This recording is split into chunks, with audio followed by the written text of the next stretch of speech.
క్రీస్తునందు అత్యంత ప్రియమైనటువంటి దేవుని బిడ్డలారా, మీ అందరికీ ప్రభు అయినటువంటి యేసుక్రీస్తు నామమున మీకు మా యొక్క ప్రత్యేకమైనటువంటి శుభాలు తెలియజేస్తూ ఉన్నాము.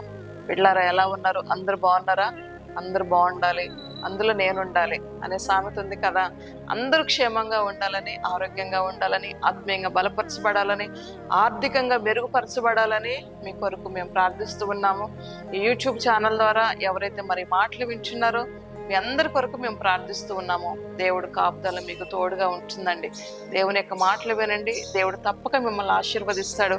దేవుని మాటలు వింటే మీకు దేవుని కలుగుతుంది. దేవుని మాటలు వింటే మీకు సమాధానం దొరుకుతుంది. దేవుని మాటలు వింటే నీకు ధైర్యం కలుగుతుంది. దేవుని మాటలు వింటే నీకు నిరీక్షణ కలుగుతూ ఉంటుంది, తెలుసా? కనుక అందుకే నువ్వు దేవుని మాటలు వినాలి. దేవుడు నీకు తప్పక సహాయం చేస్తాడు. ఈరోజు ఈదన వాగ్దానం అనేటువంటి కార్యక్రమానికి మిమ్మల్ని అందరినీ కూడా మరొకసారి ప్రేమతో ఆహ్వానిస్తూ ఉన్నాము. ప్రతిరోజు మేము అందించేటువంటి ఈ ఆధ్యాత్మిక కార్యక్రమాన్ని ఎవరైతే వింటున్నారో, ఈ మాటలు మీకు ఆశీర్వాదకరంగా ఉన్నట్లయితే, ఈ యొక్క మినిస్ట్రీ ద్వారా అందించబడుతున్నటువంటి ఈ మాటలు మీకు నచ్చినట్లయితే, మీకు దీవెనకరంగా ఆశీర్వాదకరంగా ఉన్నట్లయితే లైక్ చేయండి, షేర్ చేయండి, సబ్స్క్రైబ్ చేసుకోండి. ఈ విషయాలు మీకు నచ్చినట్లయితే మీ స్నేహితులకు కూడా ఈ విషయాలు మీరు తెలియపరచండి. మా మినిస్ట్రీని పరిచయం చేయండి, వారు కూడా మీలాగే దీవించబడతారు. దేవుడు మిమ్మల్ని అందరినీ దీవించుకున్నారు. ఏదైనా వాగ్దానాన్ని మనం చదువుకుందామా? 63వ కీర్తన 2వ వచనాన్ని మనం చదువుదాం. నా ప్రాణము నీ కొరకు తృష్ణగొని ఉన్నది. చూడండి బిడ్డలారా, ఇక్కడ దావీదు అంటా ఉన్నాడు అనమాట, దేవా నా ప్రాణము నీ కొరకు తృష్ణగొని ఉన్నది అంటున్నాడు అనమాట.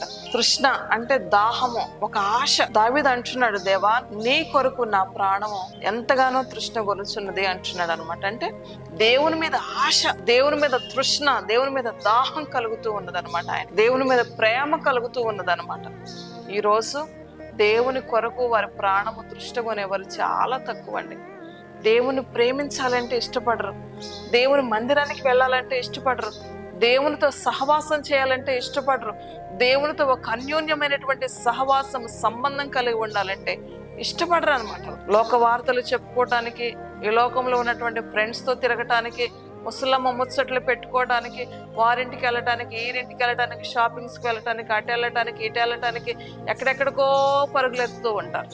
కానీ దేవుని మీద ఆశ వారికి ఉండదు, దేవుని మాటల మీద నిరీక్షణ ఉండదు, దేవుని మీద విశ్వాసం ఉండదు చాలా మందికి. కానీ ఆయన అంటున్నాడు, ఏమంటున్నాడు తెలుసా? దేవా నా ప్రాణము నీ కొరకు తృష్ణగొనుచున్నదయ్యా.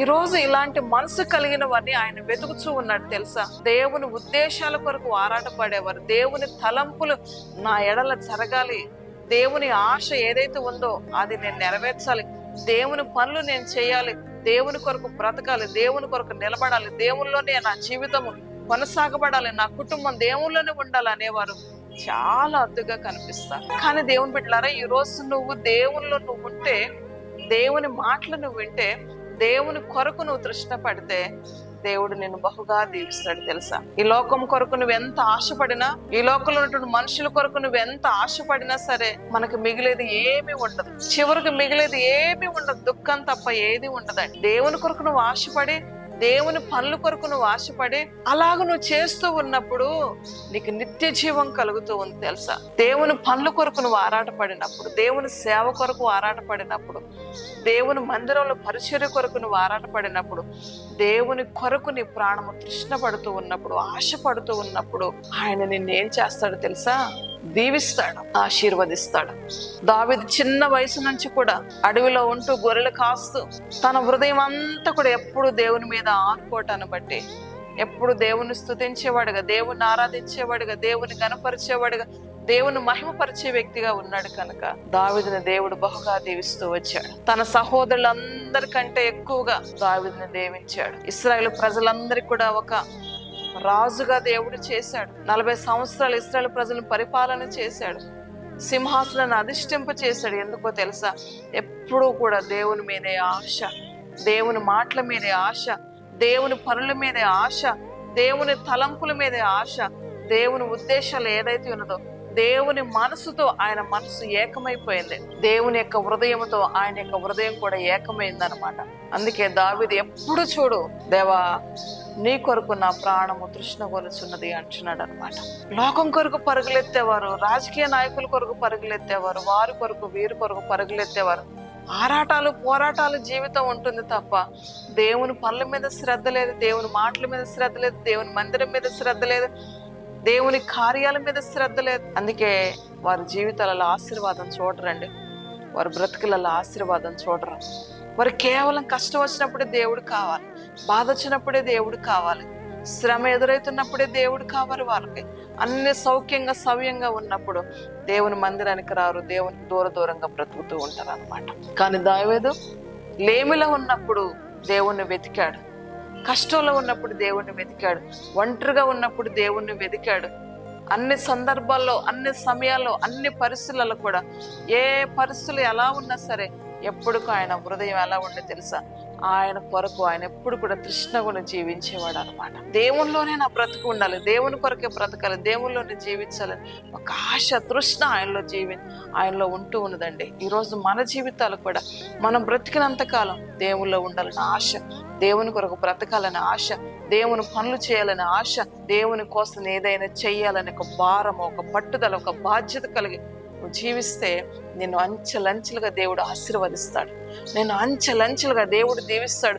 సంఘానికి, సమాజానికి, కుటుంబానికి, అనేక మందికి ఒక దీవెనకరంగా నిన్ను మలుస్తాడు ఆయన. కనుక దావీదు లాంటి హృదయం మనకు కావాలని, దావీదులాగా భయభక్తులు కలిగి జీవించాలని, దావీదులాగా హృదయానుసారుడిగా ఉండాలని, దావీదు దేవుని పనుల మీద ఎలా ఆశ, తృష్ణ, దాహం కలిగి ఉన్నాడో మనం కూడా అలాంటి ఆశ కలిగి ఉన్నప్పుడు మనల్ని కూడా దేవుడు దీవిస్తాడు. అలాంటి మనసు కావాలని దేవుణ్ణి అడుగుదాం, ప్రార్థించుకుందాం. ప్రేమ కలిగిన మా తండ్రి, దయగలిగిన యేసయ్యా నీకు వందనాలు చెల్లిస్తున్నాను. దావీదు అంటున్నాడు, దేవా నీ కొరకు నా ప్రాణము తృష్ణ కొనుచున్నదయ్యా అంటున్నాడు అనమాట. దావీదును దీవించావు, ఆశీర్వదించావు. దావీదు హృదయాలు ఎప్పుడు కూడా నీకు సింహాసనం ఉండేది ప్రభా. దావీదు మనస్సు నీ మనసుతో ఏకమై ఉండేది ప్రభా. దావీదుని ఎప్పుడు కూడా నువ్వు చేయి విడిచిపెట్టలేదు, అతనితోనే ఉన్నావు, అతని రాజ్యముతో ఉన్నావు ప్రభా. కనుక ఈ రోజు ఈ మాటలు వింటున్నటువంటి వారిలో ప్రభా నీ కొరకు ఆశ, తృష్ణ, దాహము వారి మనసులో మీరు పుట్టించమని వేడుకొంటున్నాను ప్రభా. నీ మీద ప్రేమను పుట్టించండి నాయన, నీ పనుల మీద శ్రద్ధ అయ్యా వారు కలిగి ఉండటానికి సహాయం చేయమని వేడుకొంటున్నాను. ఈ మాటలు విన్న వారందరినీ దీవించండి, బలపరచండి, కృప చూపించండి తండ్రి.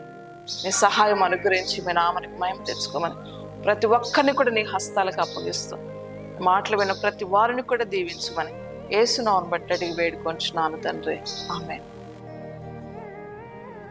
క్రీస్తునందు అత్యంత ప్రియమైన దేవుని బిడ్డలారా, ఇప్పటి వరకు ఈ మాటలు ఎంతో శ్రద్ధగా, ఓపికగా విన్నందుకు మరొకసారి మా మినిస్ట్రీ పక్షాన్ని మీకు శుభాలు, వందనాలు తెలియజేస్తూ ఉన్నాము. ప్రియులారా, ప్రతిరోజు ఈ మాటలు వినండి, మీరు ఆధ్యాత్మికంగా దీవించబడండి.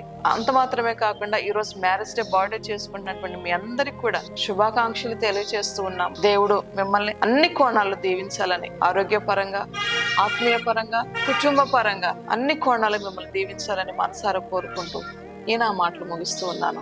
దేవుడు కృపా కాపుదల మీ అందరికి తోడయుండును గాక, ఆమేన్.